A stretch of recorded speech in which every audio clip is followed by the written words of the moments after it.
Date is today, 14 September 2024. Our group name is for investors, Yashashvi Bhava, that simplify your finances. आज का जो हमने subject रखा है वो है when to sell. Before we proceed, मैं आपको बता दूं कि मैं सभी रजिस्टर्ड नहीं हूं, और इस सेशन के दौरान कोई भी स्टॉक अगर उसके नाम की चर्चा होती है तो कोई बाई और सेल रिकमेंडेशन नहीं है। वो जस्ट एक डेमोन्स्ट्रेशन पर्पस के लिए है, आपको और अच्छे तरीके से समझाने के लिए है। आप कोई भी इन्वेस्टमेंट करने से पहले अपने फाइनेंशियल एडवाइजर से संपर्क करें, उनकी सलाह लें। तो बहुत सारे ओकेजन्स होते हैं सेलिंग करने के, तो बारी बारी से हम अलग अलग ओकेजन्स कौन से हैं उस पे आएंगे। तो दो तीन तरह के ना आप डिसीजन लेते हैं इस मार्केट में। पहला है आपको बाई करना, दूसरा है आपको उसको उस इन्वेस्टमेंट को होल्ड करना, और तीसरा जो और अल्टीमेट जो डिसीजन है वो है सेल करना। सबसे आसान डिसीजन है होल्ड करना। सबसे आसान डिसीजन है होल्ड करना, क्योंकि आपको उस पर कोई एक्शन नहीं करना है। आपको एक्शन नहीं करना है तो आप चैलेंज नहीं हो रहे हो। किसी भी आदमी का डिसाइसिव होना एक डिफिकल्ट पर्सनालिटी का हिस्सा है उसके। जो वो कितना डेवलप है एज अ ह्यूमन बीइंग, वो कितना मेच्योर है, ये दिखाता है। जब आप बाई करते हो, जब आप सेल करते हो, वहां पे डिसीजन लेना पड़ता है आपको, जो कि न्यू डिसीजन। जब आप होल्ड कर रहे हो, वो न्यू डिसीजन नहीं है, आपका ही लिया हुआ डिसीजन है, और उसको आप कंटिन्यू करना चाहते हो। तो not changing anything takes less effort, और कुछ नया करना और कुछ चीजों को बदलना ये थोड़ा मुश्किल होता है। और ये जो सेलिंग पार्ट है वो बहुत ही मुश्किल पार्ट है। मतलब मेरे हिसाब से सबसे मुश्किल पार्ट सेल डिसीजन हमें कब लेना है वो पार्ट है। तो वो कौन कौन से ओकेजन्स हैं जहाँ पे हमें सेल के बारे में सोचना चाहिए। और सेल करने से पहले, चाहे आप कुछ भी सेल कर रहे हैं, जो सबसे पहली चीज फर्स्ट एंड फॉरमोस्ट होती है जिस पे ध्यान देना है वो होता है वैल्यूएशन। वैल्यूएशन सबसे पहले आपके दिमाग में आना चाहिए। उसके बाद ही आप कोई डिसीजन सही से ले पाएंगे। तो जो पहला ओकेजन हो सकता है वो है थीसिस चेंज्ड। आपने कोई भी स्टॉक लिया है तो कुछ सोचा होगा, कुछ समझा होगा। जैसे हमारा एक प्रीवियस सेशन था व्हेन टू बाई, तो उस व्हेन टू बाई वाले सेशन के हिसाब से आपने कुछ डिसीजन लिया होगा कि मैंने ये सोच के, ये सब बातें ध्यान रख के मैंने वो चीज खरीदी है, मेरे पोर्टफोलियो का ये हिस्सा है।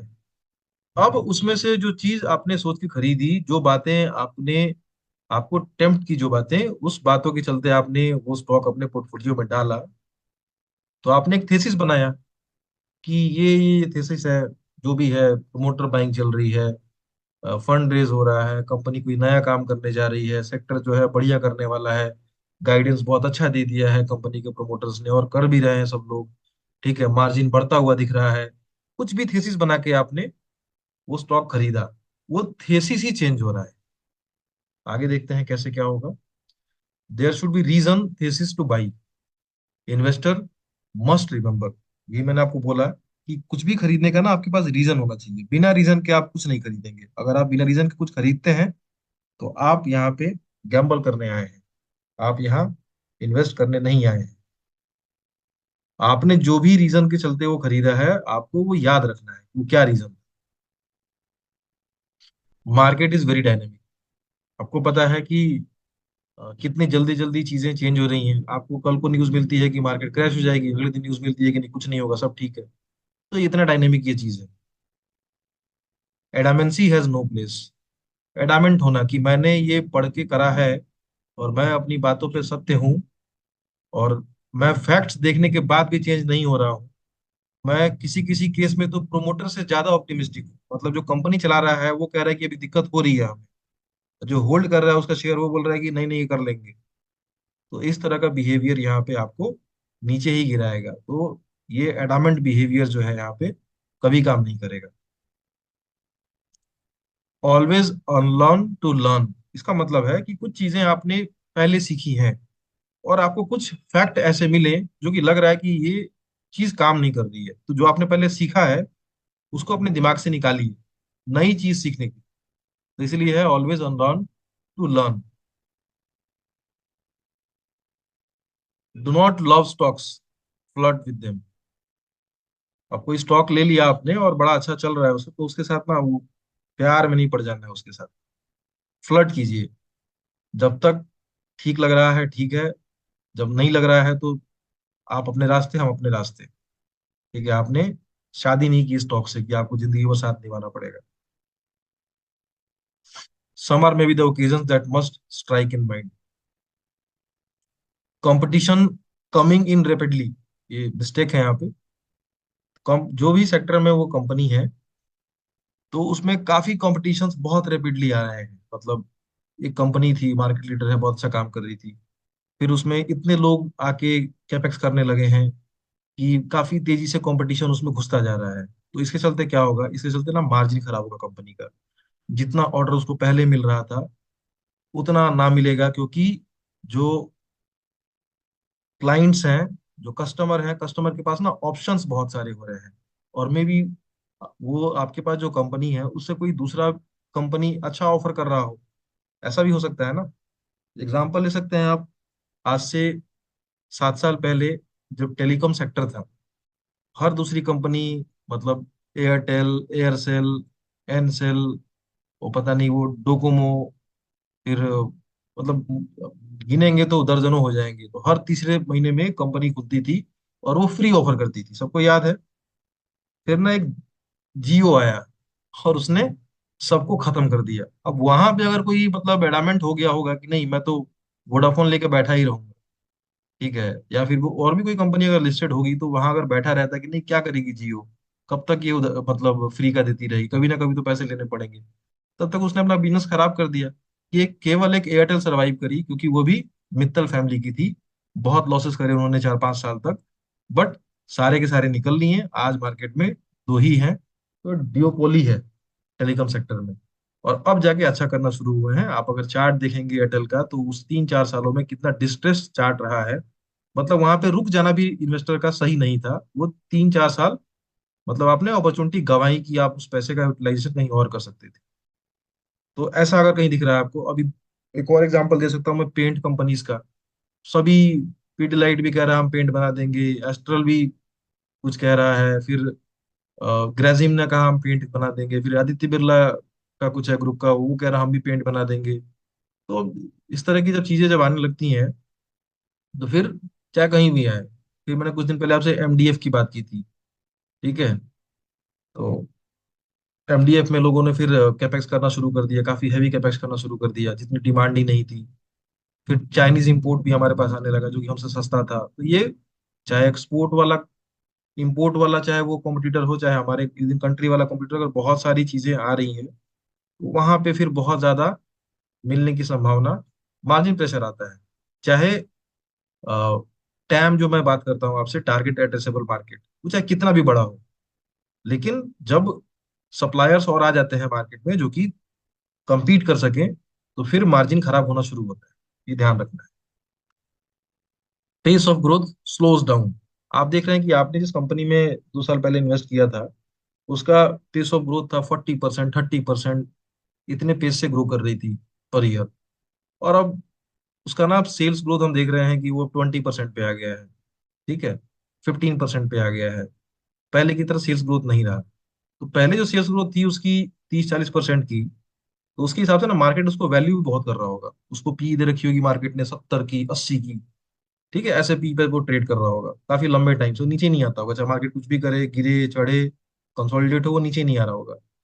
तो अगर pace of growth slows down के कहीं भी हिंट दिख रहे हैं आपको, चाहे वो सेक्टर में दिख रहे हो किसी भी तरीके से आपको, या फिर मैनेजमेंट ही कह रहा हो, या फिर उसकी पीयर कंपनी जो लीडर्स में आती हो वो कह रही हो कि सेक्टर में थोड़ी दिक्कतें स्टार्ट हुई हैं, तो ये आपके लिए अर्ली साइन है। होगा क्या उसके बाद, कि pace of growth slows down होगा, और जो पी आपको 80 दिखती थी, वो पी फिर वो 15-20 के हिसाब से जो मिल रही है ना, 15-20% का जो ग्रोथ हो रहा है, उसके हिसाब से ही आ जाएगी 40-50 पे। तो बिजनेस चाहे थोड़ा अच्छा परफॉर्म भी करेगा, नीचे पैड ग्रोथ तो मिलेगा आपको, लेकिन शेयर प्राइस परफॉर्म नहीं करेगा, उल्टा नीचे आ जाएगा या वहीं रुक जाएगा। तो वो चीज चीज ध्यान देंगे। Sector entering into headwind. मैं आपसे बात करता हूँ हमेशा कि एक टेलविंड है, मतलब सेक्टर फ्लेवर में है, खूब ऑर्डर्स फ्लो हो रहे हैं, बहुत अच्छा चल रहा है सब कुछ। तो that is in Tailwind. Headwind का मतलब है कि सेक्टर सेक्टर ही हेडविंड में है, मतलब वहां पे कुछ गवर्नमेंट रेगुलेशन आ गया है, ठीक है, या डिमांड उस सेक्टर में जो है वो घट गई है, ठीक है, तो बहुत अच्छा काम कर नहीं पा रहे उस सेक्टर की कंपनी। तो आपकी कंपनी जो थी 2-3 साल से चल रही थी ठीक ठाक, लेकिन अभी थोड़ा सा एक स्लो डाउन आया है उसमें। तो वहां भी आपका एक सेलिंग डिसीजन बनता है। आप देख सकते हैं कि मैं जहाँ पे सेक्टर ही ठीक नहीं कर रहा है वहां रह के मैं क्या करूंगा। आप केमिकल्स को उठा लीजिए, पिछले 3 साल से क्या हाल है। एक समय था 2020-21 का, सबके पोर्टफोलियो में केमिकल्स हुआ करता था। मैं अपनी बात करूं, मेरे पोर्टफोलियो में 30 से 35% केमिकल हुआ करता था। मुझे समझ में कुछ नहीं आता केमिकल्स के बारे में, बट फिर भी क्योंकि सब लोग ले रहे हैं तो मैं भी, यही पैसे बन रहे ही बनाएंगे। लेकिन टाइमली एग्जिट जरूरी है, ये देखते हुए कि क्या कंपटीशन आ रहा है। चाइनीज मार्केट खुल गया, तो ये जो हम जो चाइनीज सब्स्टिट्यूशन बने हुए थे केमिकल्स का, जब वो लॉकडाउन चल रहा था, वो जब आ गए हमसे सस्ता बेचेंगे। कोई भी आदमी सस्ता बेचेगा, उसको धंधा करना है अपना, तो पैसे बनाने के लिए देखेगा। उसको मतलब नहीं है जब तक रेगुलेशन ना हो कि इंडियन मार्केट से ही खरीदना है। जैसे एंटी एंटी डंपिंग ड्यूटी लगती है, ये आप लोग पढ़िएगा, मैं बहुत एक्सप्लेन नहीं करूंगा इसमें, नहीं तो फिर आप लोग नहीं पढ़ेंगे। तो एंटी डंपिंग ड्यूटी लगाती है गवर्नमेंट की, इंपोर्ट हम ना कर सकें। तो ये सब चीजें ध्यान रखनी पड़ेंगी। तो सेक्टर अगर लग रहा है कि हेडविंड में जा रहा है या स्लो डाउन हो रहे हैं, मैनेजमेंट को ट्रैक कीजिए वो क्या बोल रहा है, ठीक है, तो फिर वहां रहने की जरूरत नहीं है। Management decisions not favourable to share holders. अब मैनेजमेंट का जो डिसीजन है, बहुत पैसे कमा लिए, बैलेंस शीट पे पैसे बहुत पड़े हुए हैं, बहुत बढ़िया बिजनेस है, कैश जनरेटिंग बिजनेस है, और वो पैसे जमा कर लिए उसने, उस पैसे का ना वो एक्विजिशन कर रहा है, ठीक है, ना वो बाईबैक कर रहा है, ना वो शेयर होल्डर्स को डिविडेंड दे रहा है। तो ऐसा मैनेजमेंट जो फेवरेबल नहीं है, आपके लिए नहीं सोच रहा है। या तो वो पैसे उसने जमा कर लिए हैं, बैलेंस शीट पे पड़े हुए हैं, तो 3% ब्याज दर पे, 3.5% ब्याज दर पे सेविंग अकाउंट में रखने का कोई मतलब है नहीं, ठीक है। तो आप अपने इन्वेस्टर को दे दीजिए, वो सही से यूटिलाइज कर लेंगे उसको। या फिर अगर बाईबैक का प्लान हो, बाईबैक कर लीजिए। या फिर कुछ मर्जर एक्विजिशन का प्लान हो, वो कर लीजिए। मतलब हमेशा पैसे जो हैं वो पैसे का अलॉटमेंट और उस पैसे पे रिटर्न, मतलब काम है मैनेजमेंट का कि जो पैसे उसके पास आ रहे हैं उसका सही रिटर्न बना के देना है। नहीं दे, अगर देने का कोई स्कोप नहीं बचा है, जैसे कि आईटी कंपनीज करती हैं, बड़ी आईटी कंपनीज जो करती हैं यही करती हैं, अगर पैसे आते हैं तो डिविडेंड दे देती है।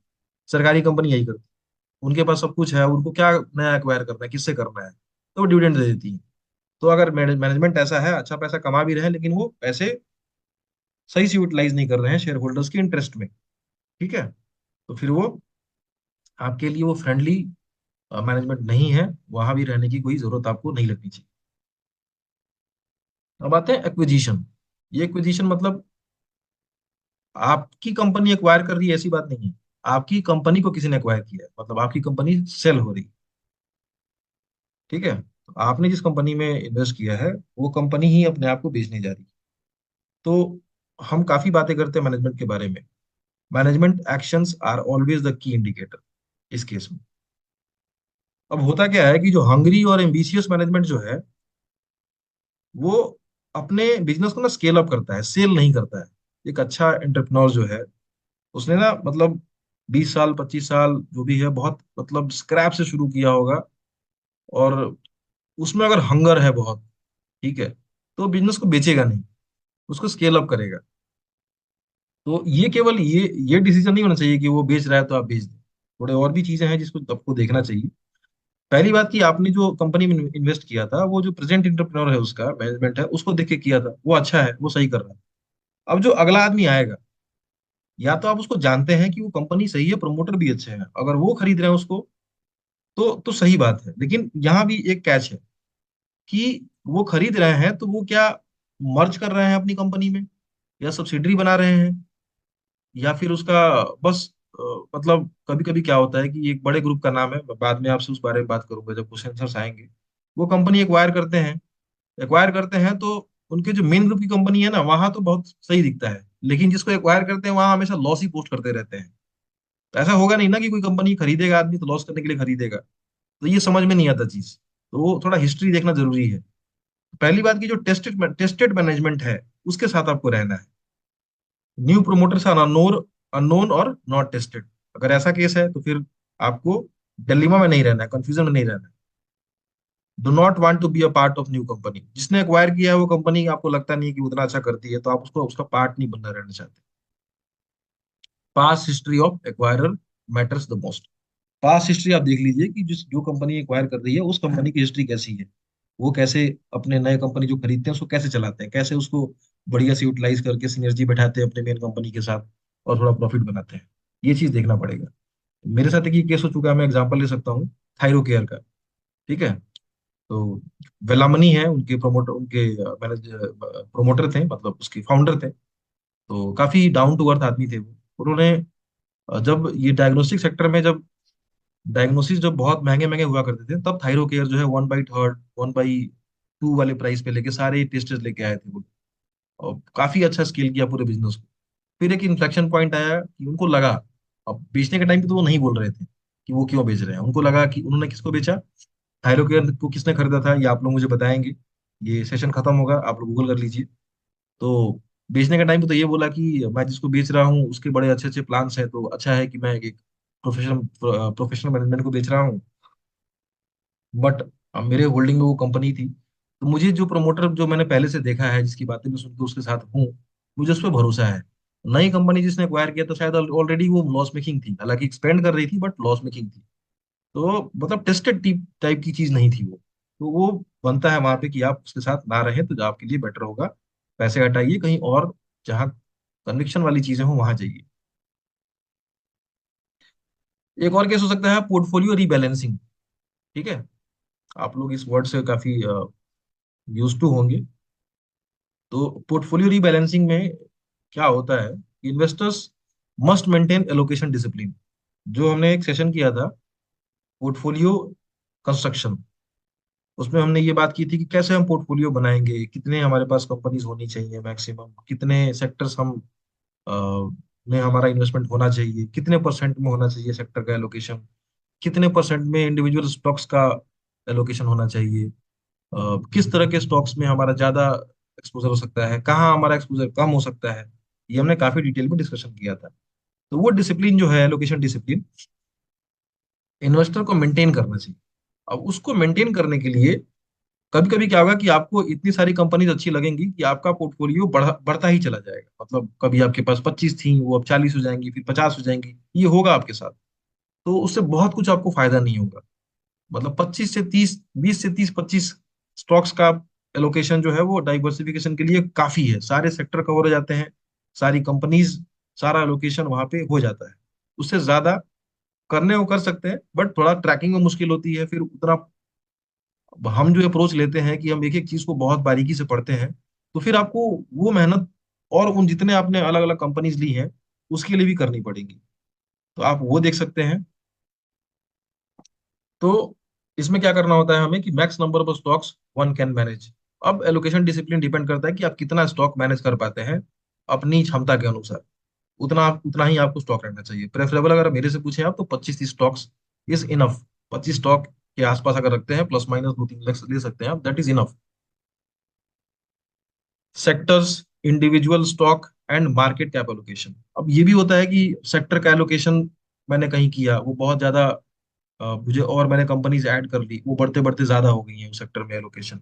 या फिर कोई कोई मैंने स्टॉक लिया वो बहुत ज्यादा ऊपर निकल गई स्टॉक, तो फिर मेरा एलोकेशन जो है वो ज्यादा दिख रहा है यहाँ पे। या फिर इंडिविजुअल स्टॉक के साथ ऐसा कुछ मुझे दिख रहा है। या फिर अगर मैंने डिसाइड किया है कि मैं लार्ज कैप में इतना परसेंट अपना पैसा रखूंगा, स्मॉल कैप में इतना रखूंगा, मिड कैप में इतना रखूंगा, ऐसे भी कर सकते हैं आप अपने रिस्क एपेटाइट को देख के। तो मैं देख रहा हूँ कि जो स्मॉल कैप का एलोकेशन है वो बहुत बढ़ गई है, तो स्मॉल कैप एलोकेशन मेरे प्री डिसाइडेड चीजों से आगे निकल चुका है, तो मैं उसको क्या करूंगा, उसको कट डाउन करूंगा और उसी चीज के अंदर लाऊंगा। ठीक है। तो ये भी एक पोर्टफोलियो रीबैलेंसिंग का पार्ट है। Trimming over valued stocks. अब वही आपका स्टॉक जो है वो आपको लग रहा है कि वो, हम जैसे पेग रेशियो की बात करते हैं, प्राइस टू अर्निंग ग्रोथ वाला जो हमने एक फॉर्मूला लिया था, ये एक्सपेक्टेड ग्रोथ कितना होने वाला कंपनी में और डिवाइडेड बाई पी रेशियो क्या चल रहा है उसका। तो उसके हिसाब से, sorry, P ratio upon growth, P ratio क्या चल रहा है प्रेजेंट प्रेजेंट का, और एक्सपेक्टेड ग्रोथ रेट क्या होने वाला है, तो हम पेग निकालते हैं उससे। तो जो भी हमने उस समय चर्चा की थी 1.5 से नीचे होना चाहिए बाई करने के लिए, बट सेलिंग के लिए 1.5 से नीचे नहीं। सेलिंग के लिए आप चाहें तो दो, दो से ज्यादा ही लीजिए, ढाई लीजिए। अब 2.5 के पेग रेशियो से भी ऊपर चली गई है। ठीक है, मतलब हम खरीदेंगे तो हम तो डील प्राइस में खरीदेंगे, लेकिन जब हम बेचेंगे तो डील में थोड़ी बेचेंगे, हम बेचेंगे तो अपने फेवरेबल दाम पे बेचेंगे। तो 2.5 की भी पेग रेशियो से ऊपर निकल गई, ऐसा आपको लग रहा है? मोटा मोटा मैं बता रहा हूँ, बाकी और बहुत सारे फैक्टर्स हैं जो उसको चेक करने के लिए हैं। तो फिर आप वहां पे उसको ट्रिम करना शुरू कीजिए वहां से, क्योंकि फिर वो उतना ग्रोथ जितना आ रहा था उससे भी ज्यादा ग्रोथ करेगी, तभी वो और ज्यादा ऊपर वाला वैल्यूएशन सस्टेन करेगा। ये आपका पोर्टफोलियो रीबैलेंसिंग में आ जाएगा। Maintain a diverse portfolio.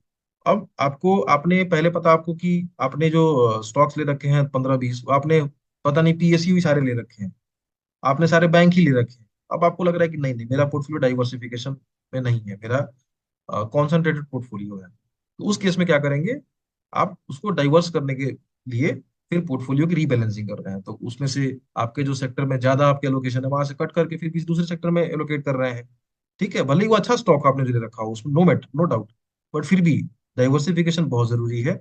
पता नहीं चलेगा कब आप कहीं किसी एक सेक्टर में इन्वेस्टेड है केवल, और वहां कुछ दिक्कत आ गई है अचानक से, फिर बहुत ज्यादा लॉस हो जाएगा। तो उसके चलते भी आप अब रीबैलेंसिंग के बारे में सोच रहे हैं।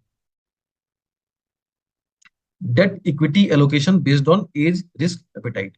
अब ये बात हमने की थी एक बार कि एक हमने एक लेमन टाइप बात की थी कि कितना एलोकेशन आपका डेट में होना चाहिए, कितना एलोकेशन आपका इक्विटी में होना चाहिए। डेट का मतलब है कि मान लीजिए कि जो आपके फिक्स रिटर्न वाले जो है ना, जैसे आपका पीएफ है, जैसे आपका आरडी है, ठीक है, जैसे आपके कुछ डेट फंड होते हैं, म्यूचुअल फंड डेट फंड होते हैं जो फिक्स फंड होते हैं, फिक्स रेट फंड, मतलब बहुत कम उसमें 6-7% का रिटर्न आता है, और काफी सिक्योर होते हैं, मतलब एज गुड एज पीएफ आपके टाइप होते हैं। तो जैसे जैसे आदमी की एज बढ़ती है वैसे वैसे उसका रिस्क टेकिंग एबिलिटी कम हो जाता है। ठीक है, तो जैसे हमने बात की थी कि आपका एज जितना है, मान लीजिए आपका एज आज 40 साल है, तो आपका, आप केवल 40% जो, 40% जो आपका सेविंग है वो आपका डेट में जाना चाहिए, मतलब फिक्स रिटर्न में जाना चाहिए। और बाकी 60% जो है वो आप थोड़ा सा रिस्की हो सकता है, म्यूचुअल फंड में, एसआईपी में हो सकता है आपका। तो जैसे जैसे आपकी एज बढ़ेगी, आपकी एज 40 नहीं है 50 होगी, फिर आपका वो इक्विटी से निकल के वो पैसा डेट की तरफ शिफ्ट होना चाहिए। ठीक है, तो एज एज और रिस्क फैक्टर भी काम करता है कि आप पोर्टफोलियो को कैसे रीबैलेंस करें। अब आते हैं हम कि हमें कोई न्यू अपॉर्चुनिटी दिखती है। हम देखते हैं ना, हमेशा हम इतना पढ़ते रहते हैं तो हर 5वें दिन कुछ ना कुछ निकल ही आता है, ये भी देखते रहते हैं हम। तो न्यू अपॉर्चुनिटी दिखती है हमें तो हम काफी खुश हो जाते हैं कि हमें कुछ नहीं दिखी है, अब यहाँ हम कुछ ना कहीं हम कुछ बड़ा तीर इस बार मारने वाले हैं, ऐसा हमें लगने लगता है उस टाइम पे। ठीक है, तो in the process of unlearn to learn, जैसे हमने कहा कि हम पहले कुछ सीखा था हमने, अब फिर कुछ नई चीज सीख रहे हैं, फिर हम बहुत रिसर्च कर रहे हैं, काफी चीजों को हम पढ़ रहे हैं। तो उससे क्या होगा कि investors often encounter new tempting opportunities. होता है ना हमारे साथ हमेशा कि हम कुछ नई चीज पढ़ रहे हैं, हमें कुछ, जैसा भी बजट आया था तो हमने को बहुत सारे नए सेक्टर्स के बारे में जाना कि यहाँ भी कुछ काम हो सकता है। फिर ये सब चीज हम देखते रहते हैं। तो जब हमने अब नई अपॉर्चुनिटी देख ली कि यहाँ अपॉर्चुनिटी है, और लग रहा है कि ये छूट न जाए मेरे हाथ से, ठीक है, तो हम क्या करेंगे उसके लिए? सबसे पहला काम करेंगे कि हमारे पास फ्रेश फंड हो। पहला तो ये होना चाहिए कि try to allocate fresh fund. आप फ्रेश फंड डालिए वहां पे अपना, जो भी इन्वेस्टमेंट आपका है वो चूंकि वेल रिसर्च इन्वेस्टमेंट आपका है, उसको डिस्टर्ब मत कीजिए। और अगर वो आपके पास फ्रेश फंड नहीं है तो आप क्या करेंगे? Sell less conviction stocks. अब आप अपना स्टॉक यहाँ पे ना चार्ट लगा लीजिए सीधा स्टॉक का, लाइन से एकदम, चाहे जो भी एल्गो इस्तेमाल करके एक्सेल शीट में कहीं भी एक बार लिख लीजिए कि ये मेरे स्टॉक्स है। और नजर से देखिए उसमें कि किस स्टॉक के ऊपर आपका कम कन्विक्शन बैठ रहा है कि यार ये तो करेगा लेकिन उतना नहीं करेगा जितना बाकी कर जाएंगे, तो वो आपका पोटेंशियल सेलिंग स्टॉक है। Trim highly allocated over valued stocks. अब जो बहुत ज्यादा, जहां पे आपका एलोकेशन भी है और ओवर वैल्यूएशन भी है, वो भी आपका पोटेंशियल सेलिंग स्टॉक हो सकता है। Allocation percentage to new one to be based on conviction. आप जो भी नई अपॉर्चुनिटी जो देख रहे हैं जिसमें आपको इन्वेस्ट करना है, उसका एलोकेशन परसेंट क्या होगा? जो हमने बात की थी कि हम 2 to 4 low conviction, 4 to 6 medium conviction, और हाई कन्विक्शन के लिए 6 to 8%। आपने जो रिसर्च की उसमें कितना कन्विक्शन आपको बैठा है कि आपको लग रहा है कि ये इसके जैसा स्टॉक ही नहीं है मेरे पोर्टफोलियो में, तो सीधे ऊपर जाएगा 6 to 8 वाले में। आपको लग रहा है कि ठीक है यार बाकी जरा है तो 4 to 6 में जाएगा। और आपको लग रहा है कि नहीं अभी देखते हैं आगे भी और देखते हैं कि इसमें क्या होता है, तो फिर 2 to 4% वाले में आपके लोकेशन में जाएगा। ये जो बातें मैं बोल रहा हूँ वो हमारा एक सेशन है, पोर्टफोलियो कंस्ट्रक्शन करके उसको देखेंगे आप, तो पूरा पोर्टफोलियो कंस्ट्रक्शन कैसा होना चाहिए उसमें बहुत सारी चीजें क्लियर होंगी आप। फिर आते हैं हम पर्सनल नीड। हम जो कुछ भी कर रहे हैं, चाहे अपने होम टाउन में रह के कर रहे हो, अपने होम टाउन से दूर में रह के कर रहे हो, जितनी मेहनत कर रहे हैं, सुबह उठ रहे हैं, भाग रहे हैं, रात को टाइम पे सो पा रहे हैं, नहीं सो पा रहे हैं, ये एक ही चीज के लिए है कि हम अपने पर्सनल जो रिक्वायरमेंट है उसको हम कैसे मैनेज करें। ठीक है। तो ये ना एक कोट है, think of today not tomorrow, it is time to be happy, not live a life of sorrow, find out those things that make you glad and eliminate those that makes you sad. तो आप देख सकते हैं यहाँ पे ये तीन emojis हैं, उसमें एक सैड का है, एक स्ट्रेट फेस है, कोई रिएक्शन ही नहीं है, और एक खुशी वाला फेस है।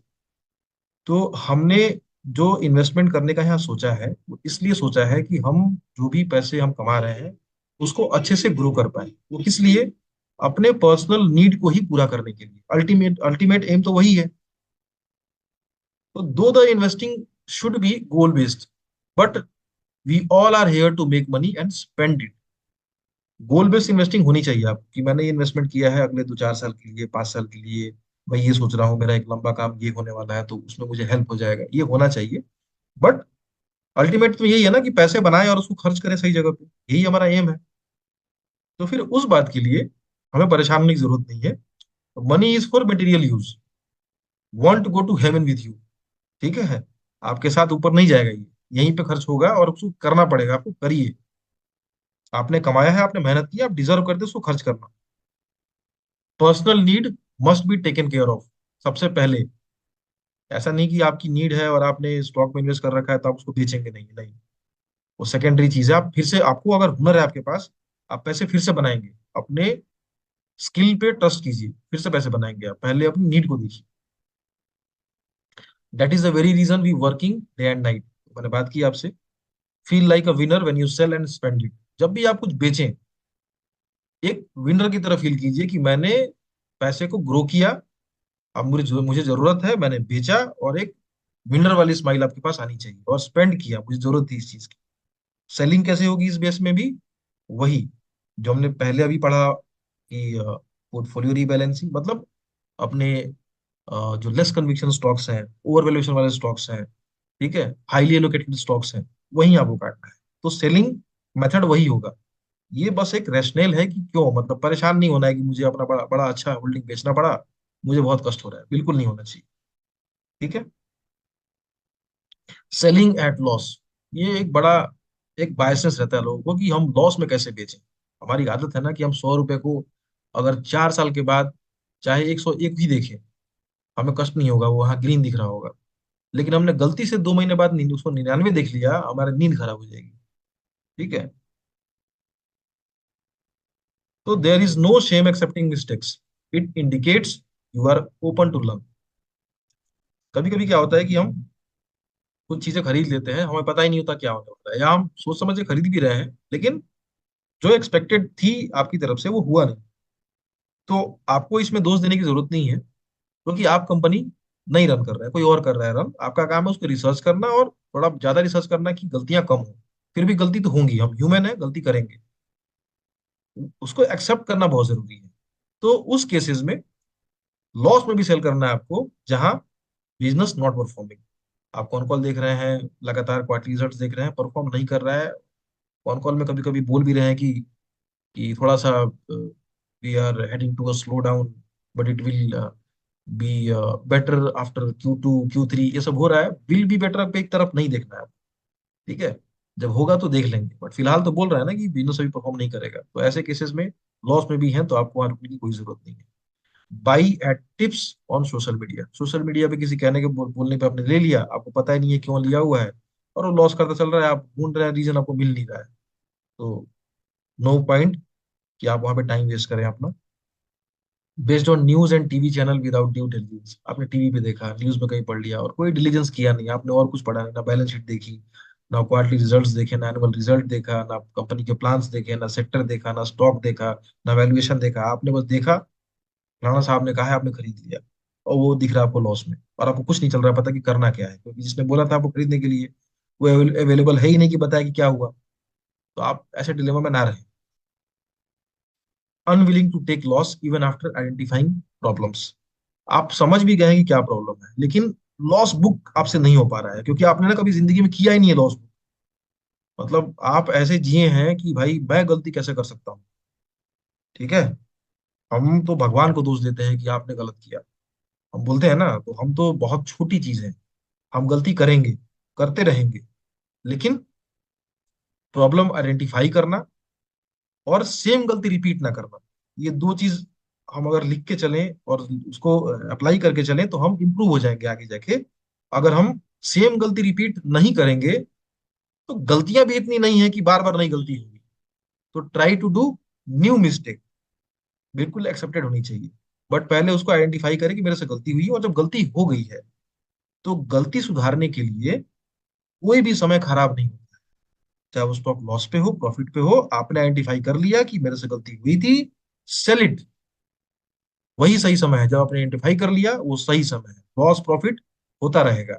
आपने जो बेचा उससे आपको कुछ पैसे आए, उस पैसे से आप फिर सही एलोकेशन करेंगे, आपका लॉस हो सकता है रिकवर हो जाएगा। लेकिन जहां पे बिजनेस में ही दिक्कत चल रही है, वहां आप सालों साल लॉस पे बैठे रह जाएंगे, कुछ नहीं हो पाएगा। तो कुछ डूज एंड डोंट्स है, उसको देख लेते हैं। तो do not sell just due to price rise, you may miss baggers. Baggers का मतलब मल्टी बैगर्स। केवल प्राइस बढ़ गया, 2 गुना हो गया तो नहीं बेच देंगे। क्योंकि ना जिसको, जिस कंपनी को 20 गुना होना है, 50 गुना होना है, वो पहले 2 गुनी होगी, 3 गुनी होगी, 4 गुनी, 5 गुनी होगी, 10 गुनी होगी। यही प्रोसेस है ना। एक बार में 30 गुनी तो नहीं हो जाएगी ना। तो केवल प्राइस बढ़ गया, आप मैंने 100 का था, मैंने 200 का देखा, देख लिया 4-5 महीने में, तो यार अब कितना बढ़ेगा, बेच देते नहीं। अगर उस स्टॉक को अगले 5 साल में 2,000 4,000 पे जाना है तो इसी रास्ते होके गुजरेगी। हमारा काम है वैल्यूएशन चेक करना। ठीक है। अगर वैल्यूएशन के साथ मैच हो रहा है, थोड़ा बहुत ऊपर नीचे हो रहा है, तो उसको रखना है। छोड़ना नहीं है उसको, बिजनेस पढ़ते रहिए। ऑल टाइम हाई वो हर बार बनाता रहेगा, हर बार। इसको बहुत ऊपर जाना है तो it will make multiple all time highs, चलता ही रहेगा वो। Do not sell just due to price fall, it may be misleading. अब अचानक से प्राइस फॉल हो गया, आपको रीजन ही नहीं पता है, तो बहुत लोग टेक्निकल इंडिकेटर देख के बेच देते हैं। हमने ये गलतियां की हैं, टेक्निकल इंडिकेटर देखने वाली गलतियां की हैं। अभी जो भी यहाँ ऑडियंस बैठे हुए हैं उन्हीं में कुछ लोग होंगे जिनके सामने हमने ये गलतियां की थी। वो स्टॉक्स आज कहाँ है, वो अभी हम डिस्कशन में बात कर लेंगे उसके बारे में। Selling stocks to save taxes. अब टैक्स के लिए स्टॉक सेव नहीं करना है। आप यहाँ टैक्स बचाने नहीं आए, आप यहाँ पे पैसा कमाने आए। यहाँ फोकस आपका पैसे कमाने का होना है। ठीक है ना। बाकी वो टैक्स सेविंग होगी, बहुत ही नेग्लिजिबल चीजें हैं यहाँ पे। एक दिन का मार्केट मूवमेंट आपका पूरा का पूरा टैक्स उड़ा सकता है, जो भी आप बचाएंगे। Due to some murky investor DI FI sold. Sold. अब किसी बड़े आदमी ने बेच दिया, डीआई ने बेच दिया, एफआई ने बेच दिया, तो आप बेच देंगे ऐसा नहीं है। आपका अपना फ्रेमवर्क होना चाहिए कि आप क्या कर रहे हैं। आप वैल्यूएशन बेस्ड कीजिए, आप बैलेंस शीट पढ़िए, आपको लगता है कि अभी भी इसमें दम है, आप पूरा पढ़ रहे हैं, आप रहिए वहां पे। ठीक है। लगातार सेलिंग हो रही है बहुत ज्यादा, सबके सब बेच रहे हैं, तो हो सकता है कुछ वहां पे हो, तब वहां नजर कीजिए। लेकिन एक आदमी ने, किसी ने बेचा, उसको पैसे की जरूरत होगी, उसको कुछ न्यू अपॉर्चुनिटी दिख रही होगी, उसको कुछ और काम होगा, उसका अलग रीजन हो सकता है, आपका रीजन वो नहीं हो सकता है। Occurrence of unauthenticated news rumours. TV पे र्यूमर चल रहा है, अपने पड़ोसी से हमने र्यूमर सुन लिया कि हाँ ये हो रहा है, वो हो रहा है। अनऑथेंटिकेटेड चीजें हैं। ठीक है ना। कंपनी पे कोई फॉल्स इल्जाम लगा दिया किसी ने, तो उसके ना वेट कीजिए उसके डिक्लेरेशन का, वो बताएगी कि क्या ये चल रहा है। वो बहुत सारे आप देखते होंगे ना, कि कंपनी क्लेरिफाई करती है कि ये जो आया हुआ है मेरे ऊपर ये बेकार आरोप है, ऐसा है वैसा है। तो अनऑथेंटिकेट न्यूज पे, र्यूमर्स पे ध्यान नहीं देना है। ब्रोकरेज हाउस से सेल रिपोर्ट। अब ब्रोकरेज हाउस जो है वो सेल रिपोर्ट निकाल रही है कि ये इसका टारगेट ये रहेगा, इसका ये डाउन साइड ये रहेगा। नहीं करना है। बहुत सारे ब्रोकरेज रिपोर्ट आते रहते हैं, जाते रहते हैं। जब मार्केट बुल मार्केट में है तो उसे बाई रिपोर्ट आएगा, नीचे जा रहा है तो सेल रिपोर्ट आएगा, यही काम है। कुछ नहीं करना है उसमें। On one bad average quarter. एक खराब क्वार्टर, एक एवरेज क्वार्टर पे आपने भेज दिया, बिजनेस अच्छा था, आपको पता है, आपने पढ़ के लिया था उसको, तो मस्ट लिसन मैनेजमेंट। मैनेजमेंट को आपको सुनना ही सुनना। खराब क्वार्टर पे या एक एवरेज क्वार्टर पे हम उसको बेचने पे आ गए हैं, तो हम क्वार्टर टू क्वार्टर इन्वेस्टर नहीं है। ठीक है। अगर हमें एक किसी भी कंपनी में एक अच्छा पैसा बनाना है तो उसके अ, खराब क्वार्टर्स में भी रीजन देखना पड़ेगा कि वो क्वार्टर खराब हुआ है तो ये क्या वो सिंगल क्वार्टर खराब हुआ है, उसके पीछे रीजन क्या है। जो रीजन मैनेजमेंट बोल रहा है या जो सेक्टर से निकल के जो रीजन आ रहे हैं हमारे पास, या जो भी उस टाइम की जो सर्कमस्टेंसेस होंगे, वो जस्टिफाइड हैं क्या, क्या अगले क्वार्टर में इंप्रूव होने के चांसेस हैं, ये इंश्योरेंस मेरे पास अगर है तो उस इन्वेस्टमेंट को बेचने की कोई जरूरत नहीं है। सब क्वार्टर में सारे स्टॉक्स आपके परफॉर्म करेंगे ऐसा कभी नहीं होगा। ठीक है। कभी कभी कोई सेक्टर जो है परफॉर्म करेगा, फिर वो रुकेगा, फिर परफॉर्म करेगा। तो एक लीनियर लाइन में आपका इन्वेस्टमेंट और आपके स्टॉक्स चलेंगे, ऐसा नहीं होने वाला है। हमेशा कुछ अच्छा परफॉर्म करेंगे, कुछ लेगार्ड्स रहेंगे, फिर वो लेगार्ड्स टेक ओवर करेंगे, फिर आपका जो पहले परफॉर्म कर रहा था वो बैक सीट लेंगे, ये चलता रहेगा। तो हमारा काम ये है देखना कि हमारे जो पोर्टफोलियो में कंपनी है उसमें सब में ग्रोथ के चांसेस हैं कि नहीं, ये हमें देखते रहना है। एक दो अच्छे रिजल्ट पे बहुत खुश नहीं होना है, एक खराब रिजल्ट पे बहुत दुखी नहीं होना है। ठीक है। हमें बस ये चेक करते रहना है जो मेरे पास होल्डिंग है उसका पोटेंशियल क्या है, अगले एक क्वार्टर में नहीं, अगले एक साल में, अगले 2 साल में, अगले 3 साल में, एटलीस्ट 3 इयर्स में। ये चीजें देख के चलनी है और उस तरफ काम होता हुआ कंपनी के अंदर ही दिख रहा है कि नहीं। अगर मान लीजिए कि क्वार्टर रिजल्ट खराब है बट कंपनी कैपेक्स कर रही है और कैपेक्स टाइमलाइन के साथ हो रहा है और मार्केट में डिमांड भी है उस चीज की, ये क्वार्टर खराब गया due to monsoon, due to general election थे इस साल, इलेक्शन के चलते, ड्यू टू एनी रीजन कुछ गया है खराब, तो वो केवल उस, अगर वो जनरल रीजन है तो केवल उस आपके बिजनेस को अफेक्ट नहीं कर रहा होगा, उस सेक्टर के सारे इंटायर बिजनेस को अफेक्ट कर रहा होगा। तो ये आपको वैलिडेट करने का काम आपका है कि वो जो कह रहा है हम दूसरे वाले से भी सुन लेते हैं, क्या वो यही रीजन दे रहे हैं, तो वैलिडेट हो गया आपका। और ये जो डिसाइड करते वक्त जो मैनेजमेंट का जो एक पेडिग्री है, उसका जो ऑनेस्टी है, वो भी जो आपने अगर पहले से अगर देख रहे हैं तो आपको ध्यान होगा कि किस तरह के लोग इसमें हैं, जो बात करते हैं वो सही करते हैं कि नहीं करते हैं, वो भी ध्यान देना है। ऑन स्लाइड ओवर वैल्यूएशन, थोड़ा सा ओवर वैल्यू होगा, आपने बेच दिया। आपको मैंने पहले ही कहा, बाइंग के लिए प्राइस और सेलिंग के लिए प्राइस एज ए इन्वेस्टर आप सेम नहीं पे करो। जैसे हम कोई अगर जमीन खरीदने जाएंगे तो हम चाहेंगे कम से कम दाम पे इसको ले लें, और जब हम बेचने जाएंगे तो हम कोशिश करेंगे कि सबसे महंगे दाम पे हम इसको बेच दें। ऐसा नहीं कि जिस प्राइस पे मैं खरीद रहा हूँ उसी प्राइस पे मैं बेचना चाहूंगा, ये नहीं होता है ना।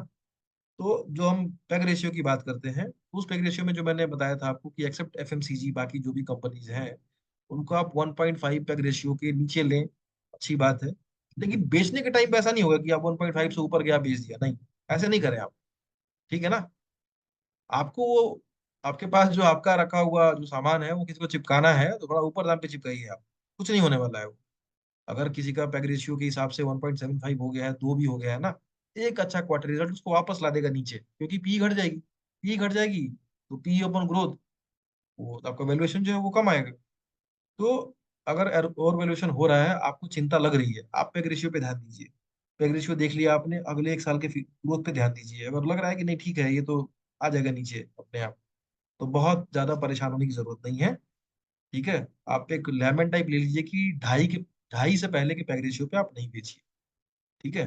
2 के बाद सोचना शुरू कीजिए, एटलीस्ट 2 के बाद, 2 के ऊपर हो गया, अब आप देखना शुरू कीजिए कि क्या जो ग्रोथ आ रही थी अब इससे भी तेज आएगी, तो मतलब वो आपका पैग रेशियो नीचे आ जाएगा, उससे बराबर आएगी या कम आएगी तो फिर वो 2 का पैग रेशियो 2.5 भी दिखना शुरू हो जाएगा। थोड़ा सा अर्ली रहिए डिसीजन में, ये आप कर सकते हैं। तो ये जितने भी हमने चीजें अभी देखी, इसमें सबसे जो मेन चीज है सेलिंग के लिए वो है valuation. First and foremost thing, valuation सबसे इंपॉर्टेंट थिंग है। दूसरा जो इंपॉर्टेंट थिंग है वो है आपका एलोकेशन। ओवर एलोकेशन कहीं नहीं करना है। ठीक है। कॉन्सेंट्रेटेड पोर्टफोलियो आपका नहीं होना चाहिए। हो सकता है आप कॉन्सेंट्रेटेड पोर्टफोलियो रखें और अच्छा गेन कर जाएं, लेकिन इक्वली आपके खराब करने के चांसेस बहुत बढ़ जाते हैं। ठीक है। तो अच्छा गेन हुआ तो आप, ये तो बेचा नहीं, आप ठीक थे, लेकिन जब खराब होना शुरू होगा तो थोड़ा सा खराब होगा तो आप बहुत चिंतित हो जाएंगे, आपका पीस ऑफ माइंड खराब होगा, और वो फिर आपसे बहुत गलत गलत डिसीजन करवाएगा। इसीलिए डाइवर्सिफाइड पोर्टफोलियो होना चाहिए। तो ये पूरा का पूरा एक, जो भी आप सेलिंग कर रहे हो तो इस पे बेस्ड सेलिंग होनी चाहिए। मतलब अनअवेयर सेलिंग, मुझे पता ही नहीं मैंने बेचा क्यों, मुझे पता ही नहीं मैंने खरीदा क्यों, ये कभी नहीं हो सकता है आपका। अगर आप ये करने के लिए यहाँ पे आए हैं तो आप मेरी बात को लिख के रख लीजिए, ये एरिया आपके लिए नहीं बना है। आपके पास कोई और चीज हो सकती है, आप कुछ और करके कुछ अच्छा काम कर सकते हैं, सबके पास अलग अलग स्किल होती है। आप बनाए गए हैं, किसी अलग स्किल आप में होगी, आप उसको आइडेंटिफाई कीजिए, ये आपके लिए नहीं है। यहाँ पे अगर आए हैं आप, आपको अपना रिसर्च तैयार करना है, आप हेल्प लीजिए, आप ऐसे ग्रुप ऑफ पीपल के साथ रहिए कि आपके मेहनत को वो कवर अप कर रहे हो, वो भी मेहनत कर रहे हैं, आप मेहनत कर रहे हैं, एक एक 11 हो जाते हैं, ठीक है ना। तो उस थ्योरी पे हम चलेंगे तो कुछ हमारा हो पाएगा। तो with this I finished, now floor is open to the question.